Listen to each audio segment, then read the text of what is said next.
very, very warm afternoon. I know it's a little bit cold. I don't know how the weather is where you are. We're trying to warm up our hands.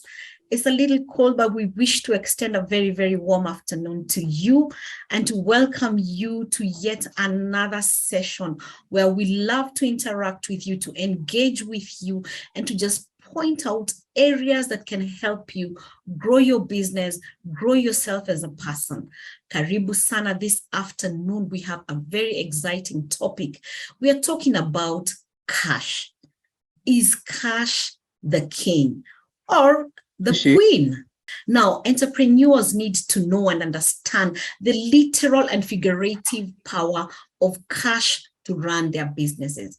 And you know, it's been said that cash is a source of power. It shows strength, but does it equate to profitability?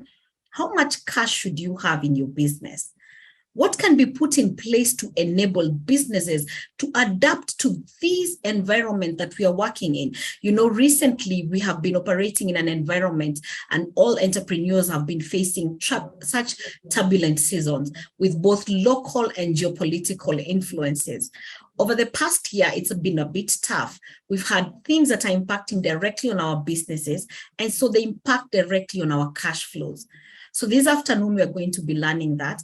And so our topic today is understanding your cash position in uncertain times. How does it help? And who else to speak to us and support us through this than a financial guru himself, a man who is passionate about matters financial planning, matters financial organizations, matters financial management. Our very own director of finance, Mr. Henry Ndungu. Let me tell you about Henry.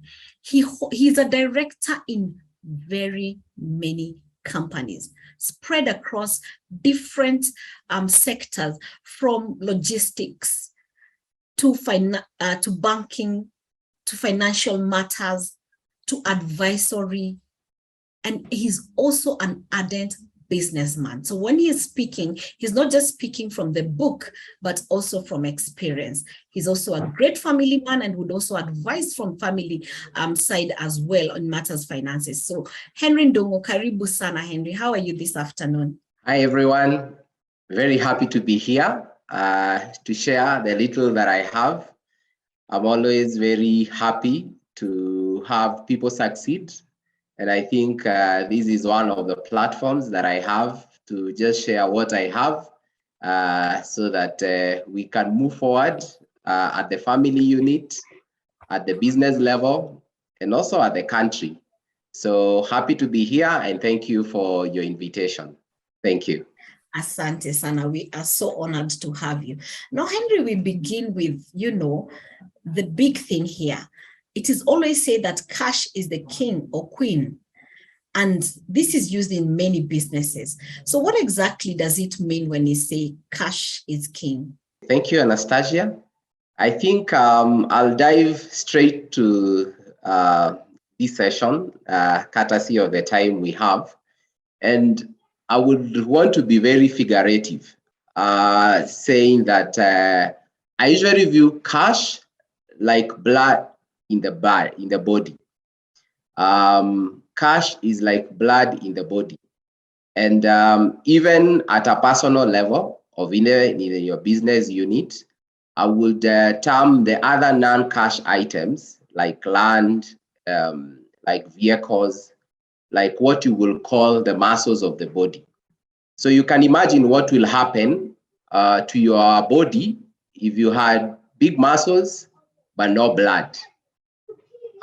Just to highlight a few aspects about blood, which we all know, I would say that for us to keep moving, our blood have to keep circulating. So you don't need to have so much, you just need to have enough blood to operate efficiently. The other thing I would like to say is that the circulation needs to be right.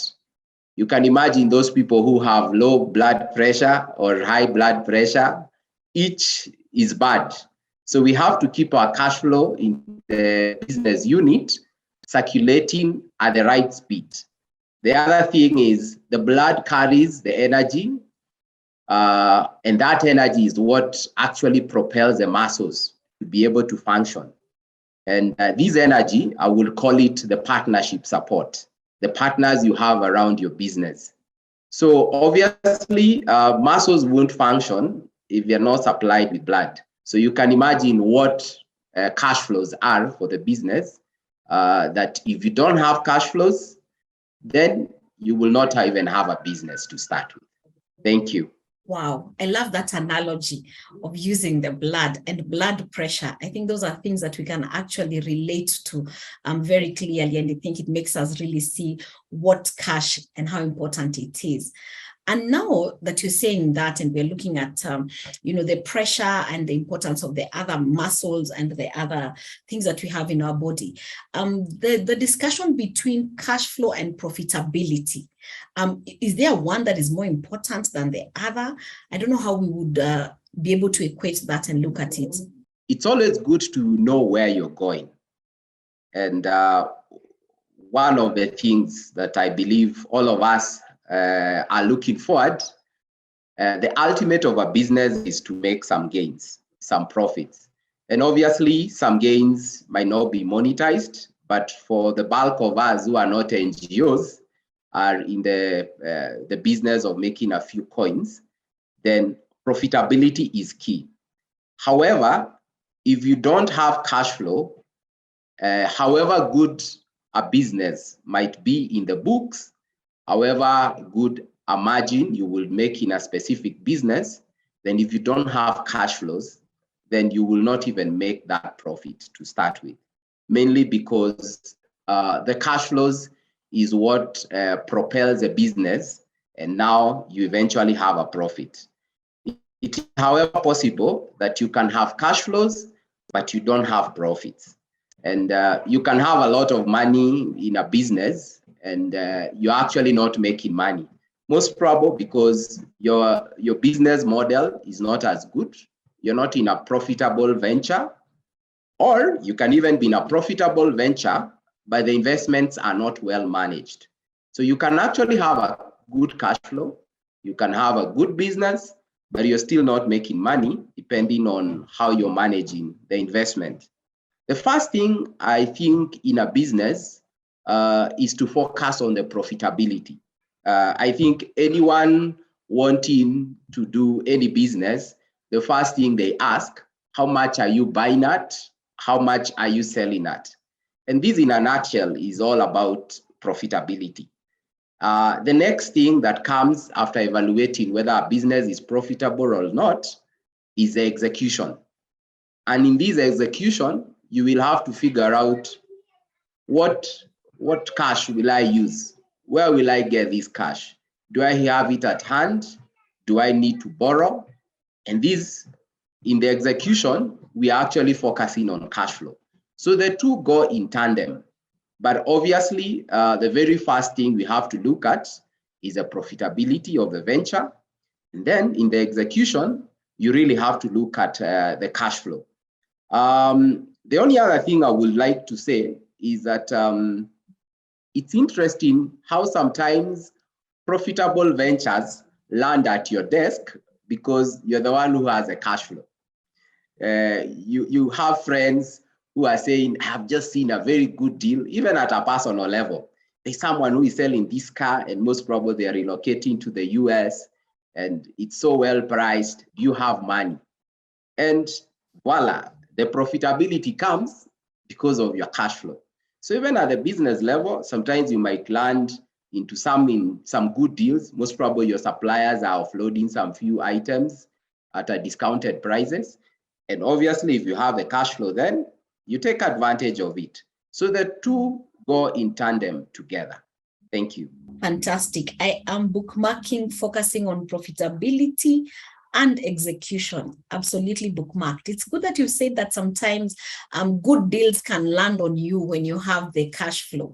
And so it takes us to the other question of what cash or how much cash, or I don't know if it's in percentages, should a business actually have at hand? Is there a place we say this is too much or this is too little? What would we look at? I think just like I alluded in my introduction, the way I view cash flow is exactly like blood. And I've not had a person who is most probable suffering from excess blood, but of course I've had someone who is suffering from little blood. But obviously for a business, now if you have a lot, then what you have is what is called wastage. So for you to run a business well, you have to be efficient. So for you, if you need to do a business and you have a lot of cash and all the cash cannot be used in that business, however, you expand it, then you might need to consider other business ventures depending on your capabilities. Like I said before, we all focus on the margin. We all focus on the profitability. So it will be bad if you have injected in the business a lot of money and it's not giving you the value. So obviously you have to ensure that you don't have excess, and at the same time you don't have little, such that you're not able to operate. To make sure that we are efficient, there's something called the cash flow cycle. Cash flow cycle is what I would say is a cycle from the cash from buying, or in case you're in manufacturing, buying or manufacturing of goods and services, all the way to the selling and getting paid for the goods and services. So I will say it's that whole stage from cash in the bank, transacting all the way to cash again in the bank. And this cycle, we have to manage it very well. We have to manage this cycle very well, because this cycle is what determines whether we are efficient. So you will realize that you're efficient when you're not making a lot of money from the little investment that you have made. And if the cycle takes too long, for example, if you're in the issue of manufacturing, from the time you buy your raw materials to the time your customers pay you, if it takes you a year, then that's very long. If it takes you 2 months, then that will be good.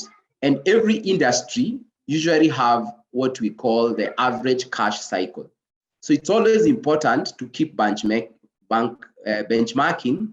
whether you're within the cash cycle of your industry. For example, if you sell vehicles, people will tell you from the time you make a payment abroad to import a vehicle to the time someone pays you for the asset, most probably it will take you maybe minimum 3 months and maybe maximum 6 months.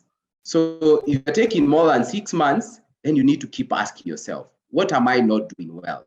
Am I managing my cash flows properly? Am I managing my cash cycle properly?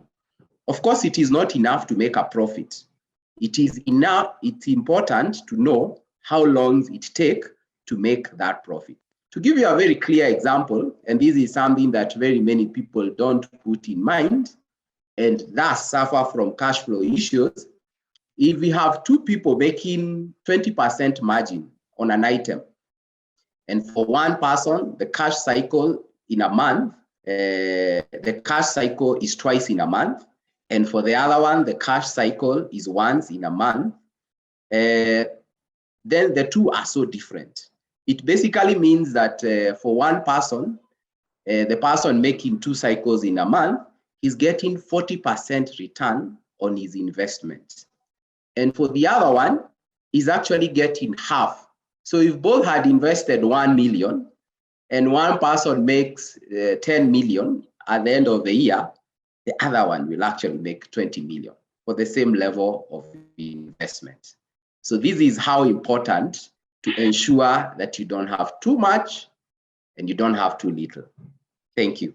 Wow, that example is really perfect, because I think some entrepreneurs will wait for a shorter period and others will take a longer period, but you won't realize that actually if you're turning around faster, you're actually making more money. So efficiency right there. So this cycle that you have actually told us about and the management of it, what are some of the challenges that entrepreneurs face with managing this cycle? I think, especially now with the challenges we are having at the macro level. Of course, we've had COVID. We have, of course, the election that is still going on. And I think quite a number of things come into play. But the most important thing I would say is the aspect of being able to review your business. And I'll just make some quick pointers because I will not be able to expound all of them because some of them are deep.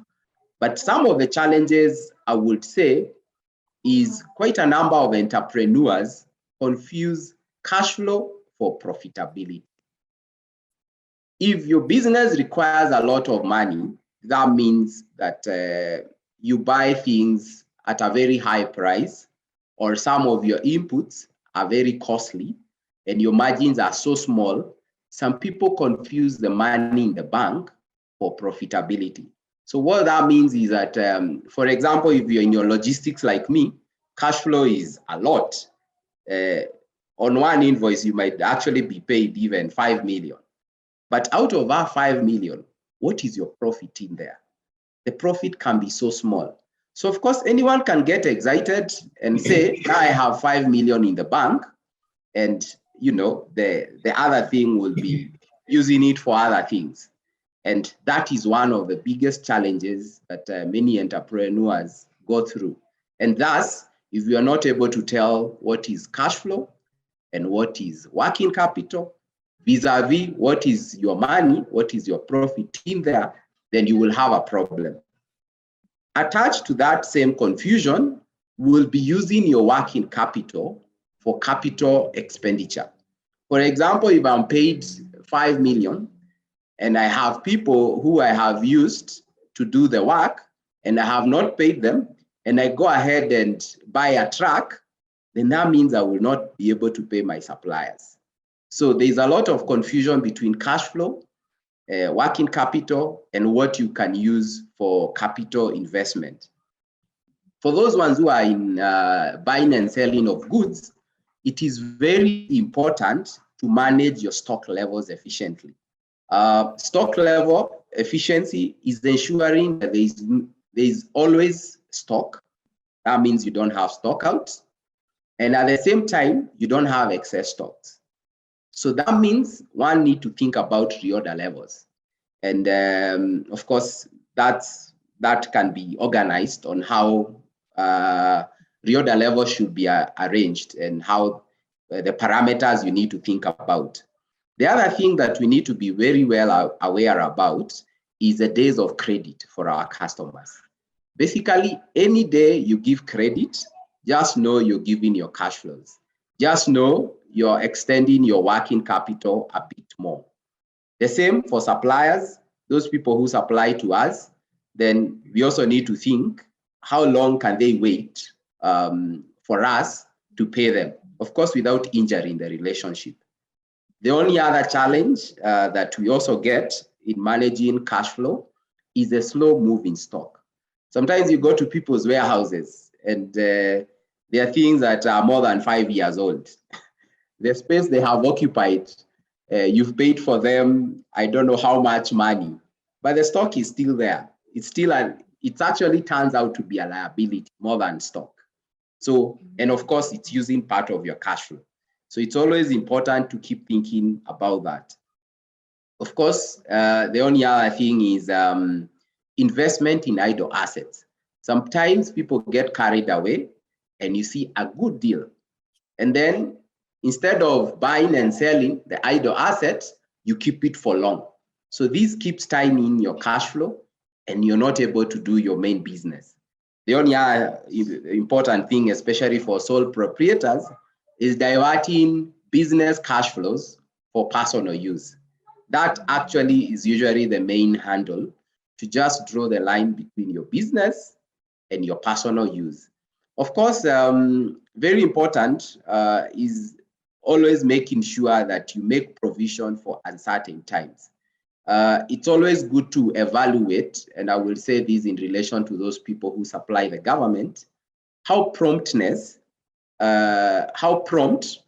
your customers will be able to pay. Because if you do one very big deal and then payment takes 2 years, then you can be sure shortly your business will be closed. So these are some of the challenges that businesses go through when managing cash flows. Thank you, Anastasia. Are there some more ways you can also point us of overcoming these challenges that you can point us to? The only other aspect I would like to say is it's always important to think about cash flow in case where there are challenges.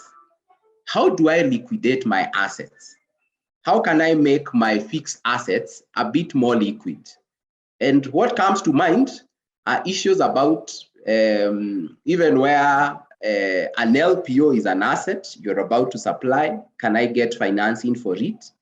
Can I charge some of the asset as standby credit so that in case I'm stuck on a certain credit, then I'm able to quickly go to a bank and be able to get credit for the asset that I have?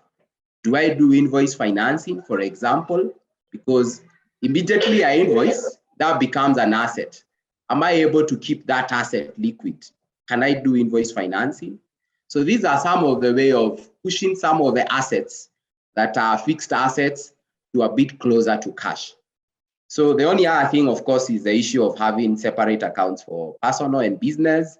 So as a rule, never touch your working capital. Profit is within your means. You can reinvest back or you pull it out. Thank you very much, Henry. I think that matter of separate accounts for entrepreneurs is usually a big problem because it's very difficult to separate the entrepreneur as a person and the entrepreneur as the business. So separating those business accounts, I think, would go a very, very long way in managing the cash flow. Now, what are some of the practices, I would call them the best practices, that we can quickly adapt to manage a healthy cash flow? I have hinted to some of those, the best practices. And I think just to reinforce that point, that it's always very important to be aware what is profit and what is working capital. And really what helps you to do that is proper financial management. And first and foremost, you need to have the proper records, and of course, reviewing of the same. These proper records are not just for KRA and for making the return. We also need to have some forecast. We need to have some budgets. We need to know what do we expect, which month, when do I need to have a lot of money? When do I need to have little money? When do my business almost come to a halt because of a season? Like now, some of us are not so busy because most probably I'm in the beverage that is not hot. But if I'm in the hot beverage, then this is the time. So we always have to make a plan and we always have to review what are the things that come our way, such that even when things are slow, you're able to invest the cash flow that is usually there for your business for something else. Because you can't just let the banks enjoy your cash flow because, I don't know, you have 10 million cash in the bank. You know, it's not a good thing. Many people view it as a nice thing, but if you have over 10 million at a personal level, then that's not good at all. So I will say business review, and obviously you don't want to fall out with your business. You always have to make sure that you have the proper cash flow that is needed. Thank you. Henry, when we began speaking, as we began, we actually identified that we've been operating in such volatile times. And so from local to the macro economy, things have been very volatile. What would be your advice to businesses on how they can be able to adapt to the different challenges that they face? I think, as the saying goes, the only constant thing we have is change. So we always have to be quite agile. We always have to keep changing as the times change. But for cash flow, I think the most important thing is to first and foremost be aware about the impact of some of the decisions we make. I would say that people look at profitability only from the margin perspective. I think earlier in this chart, we demonstrated that people who have the same margin can enjoy double the return that they are getting. So I think the most important thing is to be pretty aware that some of the decisions that we think are not big are actually very big decisions. And as a businessman, you need to be aware, if I make the price this, what does it mean for my business? Does it mean that my cash cycle is faster? What does it mean by the end of the day? If I extend these credit terms, am I able to sustain those credit terms? Because some people push themselves out of business. So a customer comes and a customer says, you have to give me 60 days. When you look at your business, it can't handle 60 days because you don't have enough working capital. So you're actually driving yourself out of business. So the only other thing, like I said earlier, is to be very innovative. Basically, for lack of a better word, having your cake and eating it at the same time. So you can have your fixed assets and you can still enjoy the warmth of the fixed asset. You have to be very keen to manage your cash flow so that your working capital, even at the family level, you can imagine you might not have fees, but you have 10 cars in the yard, but they haven't moved. So what do? Do you offer a sale?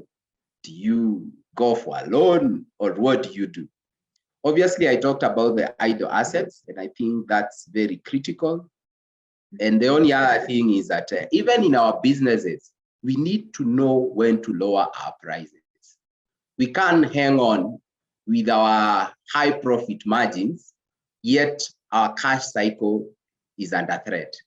So for example, if I buy a car and the car takes, I don't know, 1.5 years, and I'm still hanging on to selling it, I don't know, at 30% margin, sometimes it calls that I have to reach a margin to be able to move on and basically make an impact, a profit at the end of the day. So in these uncertain times, we really have to know our numbers. We really need to know what brings bread on the table, and that having assets that don't bring value are useless. They almost become liabilities. That's all. A gentleman called Geoffrey is asking, will depreciation affect cash flow? Yes, depreciation is just an accounting thing. Yeah? Actually, the only thing that will affect cash flow is wear and tear. I hope I don't mix you too much. Depreciation is just used to show how much value we expect from a specific asset. For example, if you have a vehicle, you would want to depreciate it over 4 years. So you are basically just recognizing the value of that asset over the number of years that is going to be of use. Of course, the cash flow already went in year one. You already used that cash flow. So the only thing that can affect your cash flow is what we call the wear and tear that is allowed by KRA, because now that affects how much cash you pay to KRA as taxes. But depreciation does not affect you at all. Thank you. Henry, your parting shot. Please share with us your final words. Wow. There are many things to say. And I think for me, I will just reiterate a few things that I've said earlier. That for business leaders, we really need to keep analyzing our businesses. we need to keep analyzing our businesses in terms of pricing, not just checking what the competitor is doing, but doing it ourselves, going back and asking ourselves a number of questions. How much am I making? Over how long? Cash cycles. Are my cash cycles okay? Am I taking too long to complete my business cycles from cash to cash? And if we take care of that, I think we will both cash rich. That means we have enough cash flows. And obviously, if you're in profitable ventures, then we will have achieved our profitability. We appreciate this consultation. It has been rich, it has been fruitful, it has been relatable, worth taking of notes, and we'll be putting something together so that, in an article, so that our customers can be able to refer to it, so that they can be able to see this discussion that we have had. So we really appreciate you. And if anybody would have any particular questions that are personal to their businesses, would welcome you, and we'll get you in touch with Henry for better consultation. Asante sana, Henry. We really, really appreciate you. Now, Springboard Capital is a lending microfinance, and we are here to help you manage your cash flows. Do not get stuck with cash flows. We are here to make those assets that you still want to own, but still have some money out of those assets. Please come, we will charge, and we'll be able to come in and then give you money anytime that you need at the shortest time possible. We care about you, we care about your business, and that's why we always speak to you and your business to ensure that your businesses thrive, to ensure that your businesses are run professionally like we have had today. So thank you very much for indulging us this hour. Feel free to reach out to us. We are at CPA Center along Thika Road. We are in town, Kagen House. We are in Thika, Sawa House, and we are available on all our social spaces and our website, springboardcapital.co.ke. Please reach out to us. We'll be happy and available to give you all financial advisory and credit. Thank you very much. Enjoy your afternoon.